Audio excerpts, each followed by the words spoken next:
श्री गणेशाय नमः। राधे कृष्णा कथा कहानियाँ में आपका स्वागत है। राधे कृष्ण की कृपा आप सब पर बनी रहे। जानते हैं माघ मात्यम प्रथम अध्याय। श्री सूत जी ने कहा, हे ऋषियों, भूमंडल के समस्त राजाओं महाराजाओं में श्रेष्ठ पुण्य आत्मा और प्रतापी इच्छुक बंसी महाराजा दिलीप ने एक दिन अपने अनुचरों सहित सब प्रकार से पूर्ण सुलज्जित होकर वन में आखेट के लिए ये प्रस्थान किया। उनके अनुचर तथा शायक भी सभी प्रकार के अस्त्र शस्त्रों से सुलज्जित थे। वन में पहुंचकर सभी शिकारी की खोज में इधर उधर दौड़ने लगे।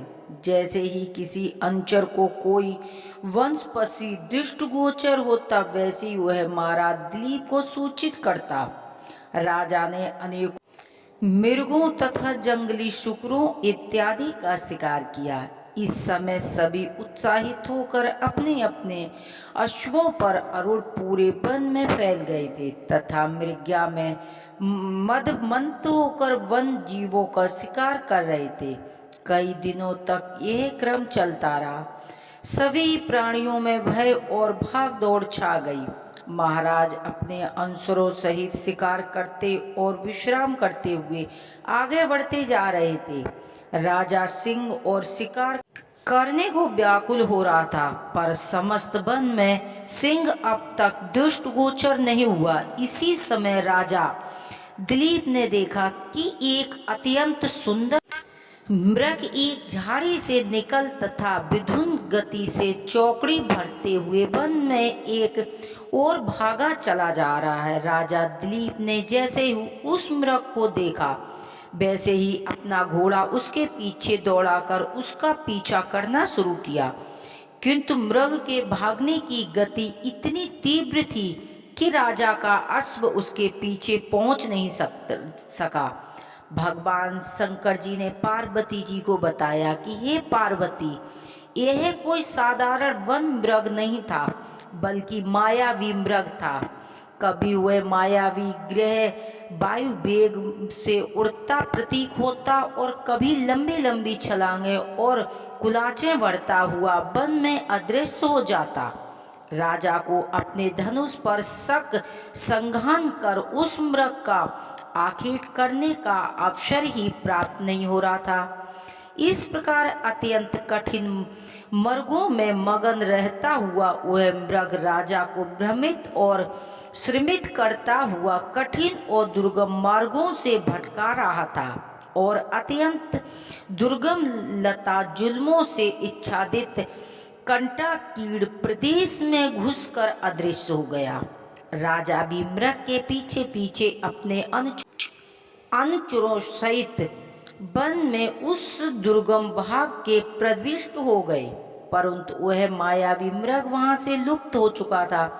थके हुए राजा उसके अनुचर प्यास से व्याकुल हो रहे थे।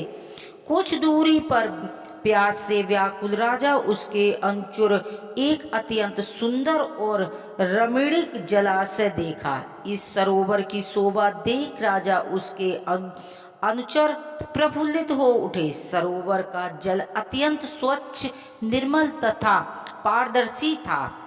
जल में मछलियां विहार कर रही थी तथा मध्य भाग में सुंदर सुंदर कमल खिले थे। इस जलाशय को, सुंदर और निर्मल जल को देखकर ही राजा का मन प्रसन्न हो गया और वह अपना सारा श्रम का क्रांति भूल गया था। सभी अपने अपने अश्वों से उतर गए और उन्हें जलाशय के किनारे के वृक्षों से बांधकर विश्राम करने लगे। थकावट दूर होने पर सबने सरोवर में स्नान किया और मध्याह्न संध्या बंदन करके भोजन किया। भोजन उपरांत राजा अपने अनुचरों सहित सरोवर के वृक्षों की छाया में विश्राम करने लगे। राजा ने रात्रि में उसी सरोवर के तट पर बिताने का निर्णय किया। भोजन करने और मसाले जलाने के बाद राजा और कुछ सेवक सो गए। कुछ पहरे देने लगे। रात्रि के द्वितीय प्रहर में जंगली शुक्रों का एक बड़ा सा दल उस सरोवर पर आया। शुक्रों ने जंगल में घुसकर सरोवर के कमलों का भी जी भरकर भक्षण किया और जल पीकर अपनी भूख और प्यास मिटाई। सरोवर के जल और कमलों से शुक्रों दल अपनी भूख और प्यास शांत कर लौटने लगे। तभी उन पर राजा ने शिकारी दल तथा सैनिकों से अचानक तलवारों, भालों तथा बाणों से भयंकर आक्रमण किया। अनेक शुक्रों मारे गए। इससे राजा के अनुचरों और शिकारियों तथा सैनिक बहुत प्रसन्नता की लहर दौड़ गई। राजा ने मरे हुए शुक्रों को घोड़े पर लदवाया और नगर के लिए प्रस्थान करने की कहा। महाराज दिलीप दल बल सहित जैसे ही प्रस्थान करने को उदित हुए, उन्होंने अपने सामने एक अत्यंत तेजस्वी और देवी भाषा संपन्न तपस्वी को देखा। राजा अश्व से उतरकर आदर सहित ऋषि को शीश नवाकर प्रणाम कर खड़ा हो गया। यह तपस्वी कोई नहीं, महर्षि वैशानक थे। उन्होंने अपनी उग्र तपस्या तथा व्रतों की दिव्य शक्ति द्वारा महर्षि का पद प्राप्त किया था। महर्षि बैखान ने राजा से बहुमूल्य वस्त्र, आभूषण, सलिज्जत, दल बल को पहले ही देखकर राजा होने का अनुमान लगा लिया।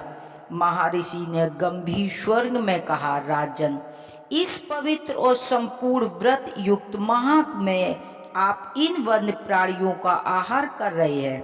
यह बड़ा खेद है और बहुत दुख की बात है। यदि आप जैसे श्रेष्ठ राजा भी मांस, मदिरा और मृगा में लिप्त बने रहेंगे तो संसार का क्या होगा?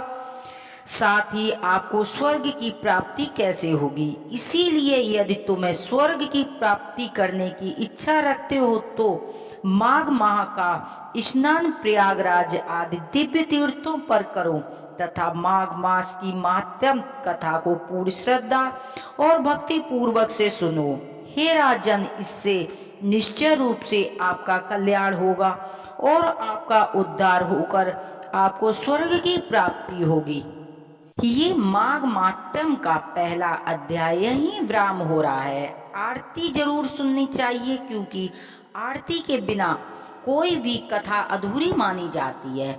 ओम जय जगदीश हरे, स्वामी जय दीनानाथ हरे, भक्ति जनों के संकट क्षण में दूर करे। ओम जय जगदीश हरे, जो ध्यावे फल पावे, दुखी बिन से मन का, सुखी संपत्ति घर आवे, कष्ट मिटे तन का। ओम जय जगदीश हरे, माता पिता तुम मेरे, शरण गहूँ किसकी, तुम बिन और न दूजा, प्रभु बिन और न दूजा, आस करूं जिसकी। ओम जय जगदीश हरे, तुम पूर्ण परमात्मा, तुम अंतर्यामी, जगत पिता जगदीश्वर, तुम सबके स्वामी। ओम जय जगदीश हरे, तुम करुणा के सागर, तुम पालन करता, मैं मूर्ख खल कामी, मैं सेवक तुम स्वामी, कृपा करो हरता। ओम जय जगदीश हरे, तुम हो एक अगोचर, सबके प्राणपति, किस विधि मिलूं दया में, तुम हो मैं कुमिति। ओम जय जगदीश हरे, दीनवान दुखी हरता, ठाकुर तुम मेरे, प्रभु रक्षक तुम मेरे, अपने हाथ उठाओ, अपनी शरण लगाओ, द्वार पड़ा तेरे। ओम जय जगदीश हरे, विषय विकार मिटाओ, पाप हरो देवा, श्रद्धा भक्ति बढ़ाओ, संतन की सेवा। ओम जय जगदीश हरे, तन मन धन सब कुछ है तेरा, तेरा तुझको अर्पण क्या लागे, मेरा होम जय जगदीश हरे। श्री श्याम सुंदर जी की आरती जो कोई नर गावे, स्वामी प्रेम सहित गावे।